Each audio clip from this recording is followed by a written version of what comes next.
دنیا میں ایک دفعہ پھر سے ویلکم بیک۔ انسان جس ملک میں رہتا ہے کہنے کو تو وہ پورا ملک، اس کے سب شہر، قصبے، دیہات سب اسی کے ہوتے ہیں، لیکن جو بات اپنے شہر کی ہوتی ہے نا وہ کسی اور شہر میں نظر نہیں آتی۔ تبھی تو انسان جہاں کہیں بھی چلا جائے اپنے شہر کو نہیں بھولتا۔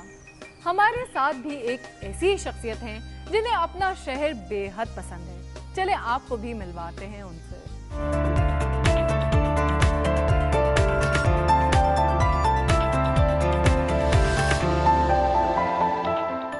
میرا آبائی گاؤں جہاں میں پیدا ہوا، جہاں میرے والد دادا بارہ سارے رہتے تھے، اس گاؤں کا نام ہے پنیالی۔ وہ یونین کونسل بنی بساری گاؤں پنیالی، حلقہ جو ہے LA14 وسطی باغ، وہاں اس میں پیدا ہوا اور وہاں میرا گھر ہے۔ دوسرا گھر میرا یہ ہے باغ شہر۔ اس وقت یہ ہوتا تھا کہ وہاں سے جب میں 5ویں تک تو وہاں پڑھا نا، تو جب ہم قاعدہ پڑھنے کے لیے جاتے تھے تو ہم تقریباً 1.5-2 کلومیٹر اوپر جاتے تھے پہاڑ سے چڑھ کے پرائمری اسکول میں۔ ہمارا پرائمری اسکول ہوتا تھا۔ 5ویں جب پاس کی نا، 6ٹی میں ہم وہاں سے 8 کلومیٹر پیدل چل کے آ کر داخل ہوئے باغ ہائی اسکول میں۔ تو کچے گھر تھے وہاں سارے، پانی یہ پائپ وغیرہ اس کا کوئی تصور نہیں تھا، لیٹرین باتھ کا کوئی تصور نہیں ہوتا تھا۔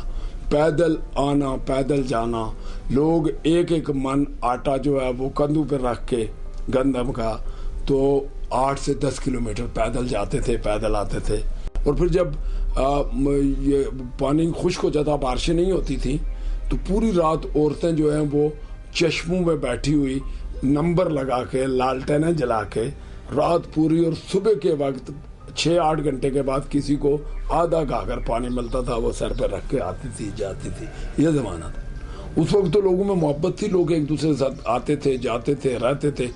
اب تو اتنی دنیا مصروف ہو گئی کہ اب ایک گھر میں رات کو جو بچے، باپ ہے تو وہ باغ میں پڑا رہتا، باغ سے جائے گا تو بچے سو چکے ہوں گے، صبح بچے پہلے اسکول میں جا چکے ہوں گے تو باپ جاگے گا، اور یعنی ایک گھر میں رہنے والوں کا ملاقات نہیں ہوتی۔ اس وقت تو سارے گاؤں کی ملاقات ہوتی تھی، ہر روز سارے گاؤں والے اکٹھے بیٹھتے تھے، بازار اور کوئی نہیں تھا۔ یہاں سے پیدل اپنے ہر چیز خرید پہ کندھے پہ رکھ کے یہاں سے گھر جانا، چاول آٹا گھی بازار سے لے کر 8-8 10-10 کلومیٹر 15 کلومیٹر، جو ہم سے آگے کے گاؤں تھے وہ 15 کلومیٹر، اس سے جو آگے تھے وہ 25 کلومیٹر، اور بچیاں جو ہیں وہ 15 سے 20 کلومیٹر 5ویں پڑھنے کے بعد باغات۔ ایک جب ہم نے میٹرک میں داخلہ لیا یہاں اس میں 6ٹی میں اور میٹرک پاس کیا یہاں سے، پورے ضلع باغ میں تو یہی ایک ہائی اسکول تھا۔ راولا کوٹ کا ایک علاقہ، وہاں سے بھی بچے ہمارے ساتھ آ کے یہاں پڑھتے تھے۔ پورے آزاد کشمیر میں 2 ڈگری کالج تھے، ایک مظفر آباد اور ایک میر پور۔ تو میں نے انٹر کالج میں یہاں سے امتحان، کیونکہ میں نے پنجاب بورڈ، ہمارا پنجاب تھا، پنجاب بورڈ سے میٹرک کیا تھا، تو FSC میں جا کے میں نے مظفر آباد داخلہ لیا تھا، ایک ہی کالج تھا۔ تو ابھی تو ان چیز پہ ہائی اسکول کالج، تو اس وقت تو 40 کلومیٹر میں ایک میڈل اسکول بھی نہیں آتا تھا۔ یہ بے شک جدید ترین دور ہو گیا، ترقی پذیر ملک ہو گئے، ترقی یافتہ دور ہو گیا، لیکن یہ اب مانیں گے کہ محبتیں ختم ہو گئی، کیونکہ انسان مشین بن گیا۔ آج کا انسان مشین بن گیا۔ یہاں تو پھر اللہ کا کرم ہے نا، یہاں تو ہم خوش ہوتے ہیں، لیکن انگلینڈ میں جاتا ہوں میں کہتا ہوں یا اللہ یہ کس لیے لوگ زندہ ہے۔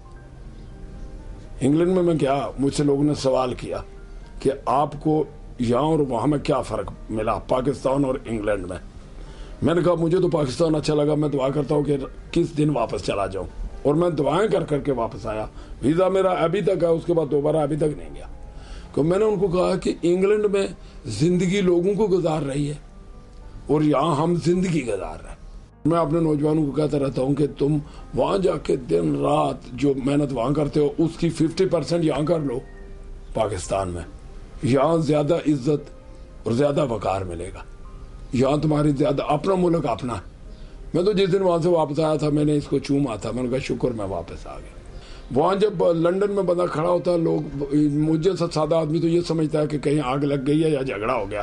ہزاروں آدمی ادھر دوڑ رہے ہیں، ہزاروں ادھر دوڑ رہے ہیں، عورتیں ادھر دوڑ رہی ہیں، مرد ادھر ایسا لگا ہوا ہے کہ اور میں پوچھتا ان کو کیا ہو گیا, کہتے تھے یہ جہاں پہ جا رہے ہیں, ان کی گاڑی نکل رہی ہے, ان کی آ رہی, ان کی ٹرین جا رہی, ایک دوسرے کو دیکھتا ہی نہیں تھا کہ یہ کوئی انسان ہے, کہ بھاگ رہے ہیں سارے.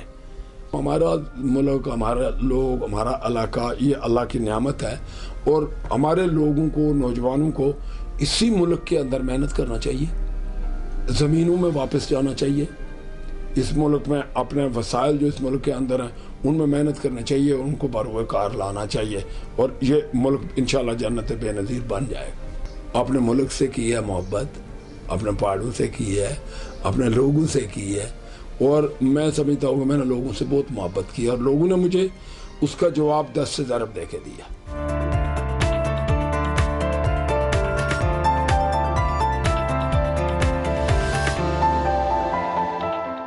ٹانک ڈیرہ اسماعیل خان کی ایک تحصیل ہے. آپ کو پتا ہے کہ اس کا نام ٹانک کیوں پڑا؟ اس شہر کو نواب ٹانک کتال خان نے آباد کیا تھا, جس کی وجہ سے اس کا نام ٹانک پڑ گیا. ویسے اس کا قدیم نام ٹک ہے, جس کے معنی ہے سرحد.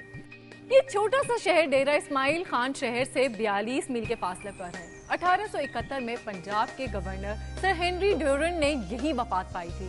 یہ شہر جنوبی وزیرستان سے لائی جانے والی لکڑی کا مرکز ہے. نواب ٹانک نے یہاں ایک قلعہ بھی تعمیر کرایا تھا. یہاں صوفی بزرگ صابر شاہ کا مزار ہے. گومل ڈیم بھی ٹانک کے قریب ہی ہے. اور جناب, اور اب باری ہے تصویر کی. تو پروگرام کے شروع میں آپ کو جو تصویر دکھائی گئی تھی وہ تصویر ہے کراچی میں ایک یادگار 3 تلوار کی, جو کلفٹن کے قریب ہے. یہ ماربل کی 3 تلواریں ہیں جو قائد اعظم محمد علی جناح کے 3 رہنما اصول اتحاد, ایمان اور تنظیم کو ظاہر کرتے ہیں. کراچی میں ویسے تو بہت ساری قابل دید عمارات اور یادگاریں ہیں, لیکن 3 تلوار سب سے مشہور ہے. یہ یادگار پاکستان کے سابق صدر اور وزیر اعظم ذوالفقار علی بھٹو نے تعمیر کرائی تھی. بھٹو صاحب نے 3 تلوار کی تعمیر میں اس لیے بھی دلچسپی ظاہر کی کیونکہ وہ تلوار کو پاکستان پیپلز پارٹی کا انتخابی نشان بنانا چاہتے تھے. ان کا بنیادی خیال یہ تھا کہ 3 تلوار کو PPP کے جھنڈوں میں موجود 3 رنگوں میں بنایا جائے, یعنی کہ ایک ستون سرخ رنگ کا ہو, ایک کالے اور ایک سبز رنگ کا. لیکن پھر یہ آئیڈیا تبدیل ہو گیا اور 3 تلوار کو سفید ماربل میں ہی تعمیر کیا گیا. 3 تلوار کا ڈیزائن آرکیٹیکٹ انجینئر منٹو مستری نے تیار کیا تھا. سن 2000 میں اس یادگار پر قرآنی آیت کندہ کرا دی گئی. اور اب پروگرام کا وقت ختم ہوا جاتا ہے. آپ کو پروگرام کیسا لگا ہمیں اپنا فیڈ بیک ضرور دیجیے گا. آپ کے فیڈ بیک کے لیے ہمارے موبائل اور ای میل ان باکسز کھلے ہیں, اور اس کے علاوہ خط, فیس بک اور ٹویٹر کے ذریعے بھی آپ اپنے خیالات کا اظہار ہمارے سے کر سکتے ہیں. ہمیں آپ کے فیڈ بیک کا انتظار رہے گا. پھر حاضر ہوں گے دھرتی کے نئے رنگوں کے ساتھ. تب تک کے لیے اللہ حافظ.